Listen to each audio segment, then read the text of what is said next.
Am I the a-hole for refusing to include my stepbrother in my social life, resulting in him having no friends? My mom cheated on my dad with my stepdad. I know it's wrong, but because of how their relationship started, I went into the situation having made up my mind I would hate them. However, I found out that I'm going to have a stepbrother, John, so I thought I would be nice to him since it didn't have anything to do with the divorce. They moved into my city last summer from a nearby town, so my stepbrother would be joining my school as the new kid. We're in 11th grade, so everyone already knows each other and the social circles have been established since like elementary school, and nobody's nice to new kids. We've had assemblies because new kids have a hard time making friends. Because of this, my mom asked me to introduce John to my friends, which I agreed to because I don't want him to be alone. Well, John is a complete piece of turd, and he has been a piece of turd since the day I met him. He makes at least one comment a day about my stepdad is better than my dad. It makes jokes about my mom cheating. I've told my mom and she could not care less. It is telling me I need to learn how to figure it out on my own. I want to be clear that he is the one that started it. And he started saying stuff like this within an hour of meeting me. Since he came in the summer, we were arguing for like 3 months before school. So on the first day, he was expecting that he would follow me around and meet my friends. And I told him to buzz off and figure it out himself. He looked like a deer in headlights because he didn't know anyone. Fast forward to now, almost done with the school year, and I was right. As expected, John has made almost no friends and usually eats lunch alone. We have one class in common and I don't acknowledge him, but he sits in the back and keeps to himself. I guess his dad realized recently that he had no friends, and he asked my mom to talk to me. And my mom asked me if I introduced him to my friends, and I told her that I didn't, because he's been bullying me for over a year for no reason. She got upset and saying John has no friends because of me. Am I the a-hole? Now for the top comments. Not the a-hole at all.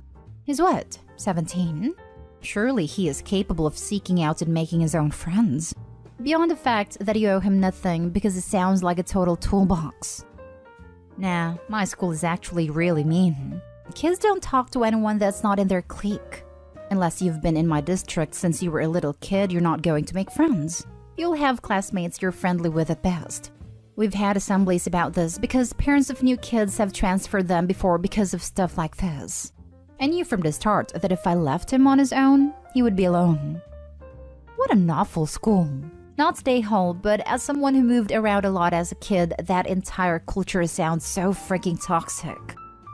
I grew up in a small community and it is 100% this. Even in high school, a lot of the cliques were formed from when you went to elementary school. People did make some friends early in high school, but it was very cliquey and part of the reason was geography. The high school fit in from all the small towns around. So while you went to school with a variety of people, very few actually lived in your town. And if you moved to that town, you had a problem that not only had everyone known each other since kindergarten, a lot of their parents had known each other too. Not stay home. If his father was so concerned about his kid having a social life, he should have thought about that before raising him to be a bully. You are under no obligation to do anything. He isn't your family. He is just the son of the man who ruined your family. I feel a bit bad for John. Who knows what his life was like before they moved, and being yanked out of his school and made to move into another house. He probably needs therapy, but until he does some self-reflection, I think OP should keep his space unless John shows real remorse, not just sad that he is lonely. Next story. Am I the a-hole for naming my daughter the same thing as her half-sister? Last summer, I, 33 female, started sleeping with this guy, 45 male. In December, I found out I was pregnant. And while I'm pro-choice, I decided to keep it. I was already feeling like we were at the beginning of the end relationship-wise. So I said, look, I'm pregnant. I've made this decision, but it's up to you if you want to be involved. And it's okay if you want to bail. I have the resources to do this alone. He said a baby wasn't something he wanted. And I said that's totally fine. I won't even put your name down on a birth certificate. We can treat this like a sperm donor situation. He agreed. After that, he predictably started pulling away and we broke up. 3 months post-breakup, when I was 6.5 months pregnant, this woman DMs me and says, "Hey, were you sleeping with my husband until recently?" It turns out that he had a wife and a 13-year-old daughter. His wife was/is in the process of getting a divorce from him and gathering evidence of what turned out to be a wild amount of infidelity. So she was relatively cordial and believed me when I said I had no clue. Even before we'd broken up, I told him that if it was a girl, I wanted to name her Samantha. Samantha isn't the actual name, but it's a similar long girly name with multiple nicknames. It was my sister's name before she passed away. And even before that, it was a name I loved for aesthetic reasons. We always talked about naming our daughters after one another before she passed. He expressed dislike, but I jokingly but not really said it wasn't really his decision. After everything came out in the open, I found out that the reason he was against the name was because his 13-year-old daughter was named Samantha. Now that everything is out in the open, he said, "So what are you going to name her?" And I said, "What do you mean? I already told you, Samantha." And he said, "You can't do that. That's my other daughter's name." I said that he lost naming privileges a long time ago. And if anyone asked, I was happy to make it clear that I'd been the one to pick the name. I also reminded him that I still wasn't obligating him to be involved in this in any way. And given how he'd lied, I frankly didn't want him to be. But if and when he chose to be involved, I was going to hold him to it and expect child support/visitation/etc. Which from his point of view is not ideal because he doesn't want the responsibility of care. And especially doesn't want the responsibility of child support and asset splitting. Rather, he wants to have his cake and eat it too. I take on all the responsibility. There's no paternity test, a blank father's name on the birth certificate, but he still gets to have opinions, which frankly suits me as well because I don't want to be legally tied to him. But when I told my friend, she said that while he didn't deserve any courtesy, it was an unkind thing to do his 13-year-old. How do you think your daughter is going to feel when she finds she has an older half-sister with the same name? And she will find out. There are currently around 50 comments, and as far as I can tell, this is the only one that mentions how the OP's future daughter might feel in the future. Surely that should be one of the first considerations. It seems like that could be covered by, "It was my late sister's name, who meant a lot to me, and I chose it before I knew about your sperm donor's other family." Right? Tell her early that she's named after her late aunt and her half-sister having the same name is a funny coincidence. Assuming the real name is equally as common as Samantha, she's going to know at least a few at school anyway. Everyone sucks here. You and the father to be exact. Him for the cheating, you for the naming. I know a lot of people are going to say, name your kid whatever you want. But is it really in her best interest? How do you think your daughter is going to feel like when she'll find out she has a sister with the same name? What about her sister? How do you think she's going to feel about having a little sister named like her? Especially as she probably won't get to spend that much time with her with the father they have. For me, it's horrible for both girls. If you name your child Samantha, then your child is never going to have a relationship with her older half-sibling. No one is going to be able to recover enough from finding out that your sister, who your dad had during an affair that caused him and your mom to be divorced, has the same name as you. This is how it will all look from the older Samantha's point of view, and she will not like younger Samantha ever because of it, if she has to share her name with her. So if you intend there to be a sibling relationship, you might want to consider making Samantha a middle name and looking at the meaning of Samantha and finding another name with the same meaning to become the first name. So there's no a-hole here. It's just about what you intend for your child now you know they have a sibling.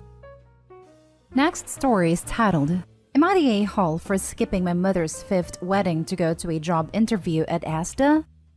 For the past few months, I, 26 female, have been unemployed and desperate for a job, and I finally got an opportunity for a job at AITA, a popular British supermarket. But the date overlapped with my 52-year-old mother's 5th wedding.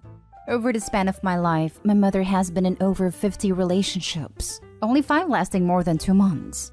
As a child, this really distressed me as I had many random men coming into my house frequently, and my mom was pretty much neglecting me throughout this. My dad left when I was 4 after my mother cheated on him with 6 guys. I found this out a lot later, and I didn't have contact with him until I was 18. After all of my mother's relationships and 4 divorces, she finally insists she has found the right man and invited me to their wedding 2 weeks before my interview, and I realized they were the same date. I figured that going to the interview would benefit me more than the wedding and decided to go to the interview instead. I assumed my mother wouldn't mind as I had attended every wedding before that, but I was wrong. She was very angry at me, and my whole family have been calling to tell me how much of an a-hole I am for missing my mother's big day.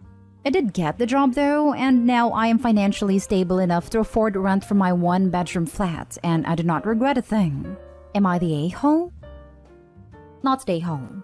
You'll catch the next one. Seriously, there's never been a more appropriate time to play that card. You got the job. Congrats. Tell mommy you'll catch her on wedding number 6. Thank you. I'm doing really well now, other than my family being mad. Not stay home. I have a rule. I attend only one of each of the major life event parties per person.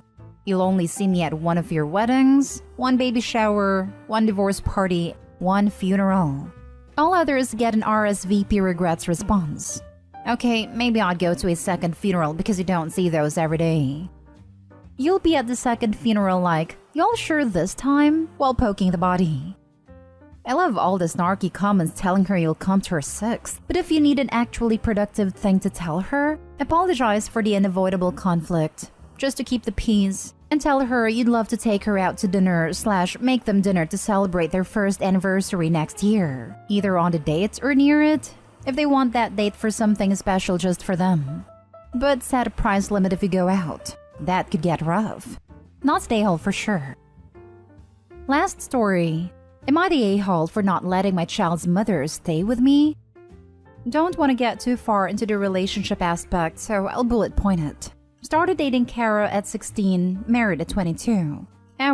Me/Kara both 36. Daughter came when we were 23. When our daughter was 6, Kara came to me asking for an open relationship. She said she had gotten bored and wasn't sure I was her forever person. I told her that wouldn't be happening. She said she wanted a divorce then. We went through that whole process and we ended up splitting custody. I later learned that she had been talking to other guys before we ever had our talk. So, safe to say, I'm not a huge fan of her anymore. We have no contact outside of pickup times.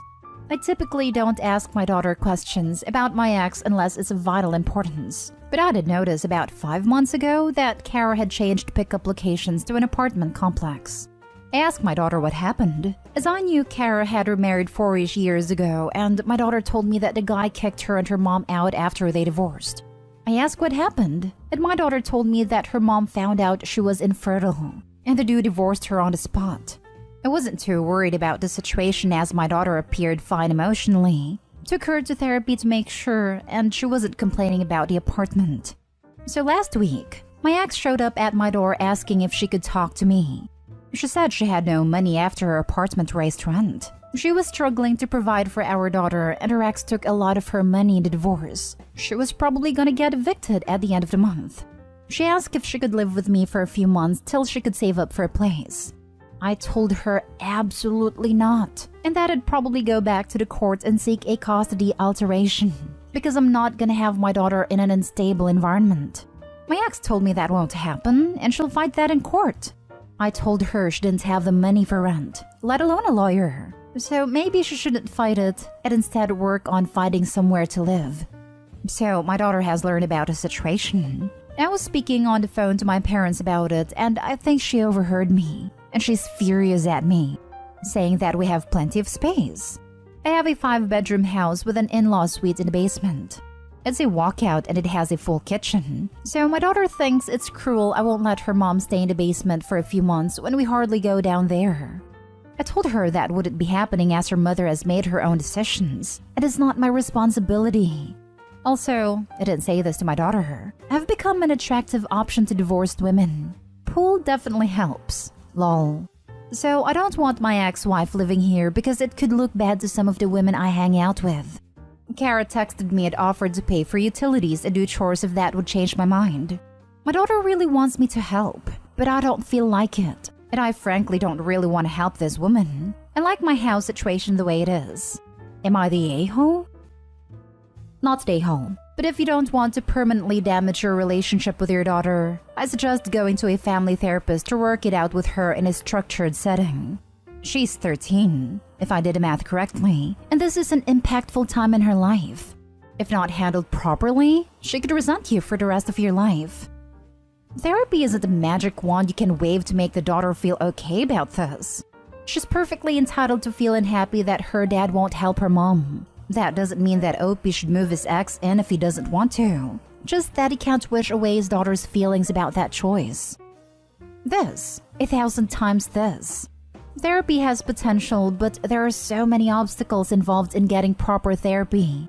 Get therapy is usually what people say when they just don't want to deal with you anymore. Not that there aren't some genuinely concerned people out there, but they don't often know the obstacles involved. Not the a-hole for not letting your ex live with you.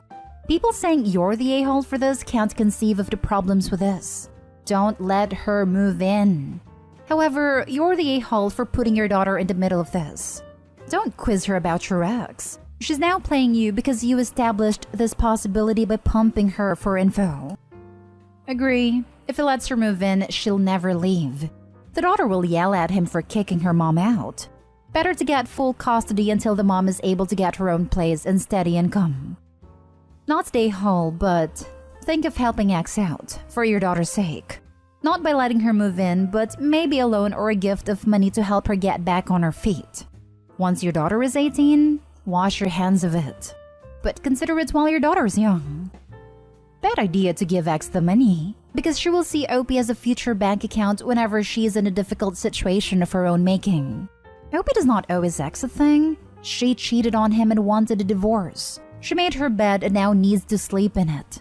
And she needs to stop using the daughter as leverage to play Opie and guilt trip him to let her move in. Do not let her move in, Opie, for your own sanity and stability of your bank account.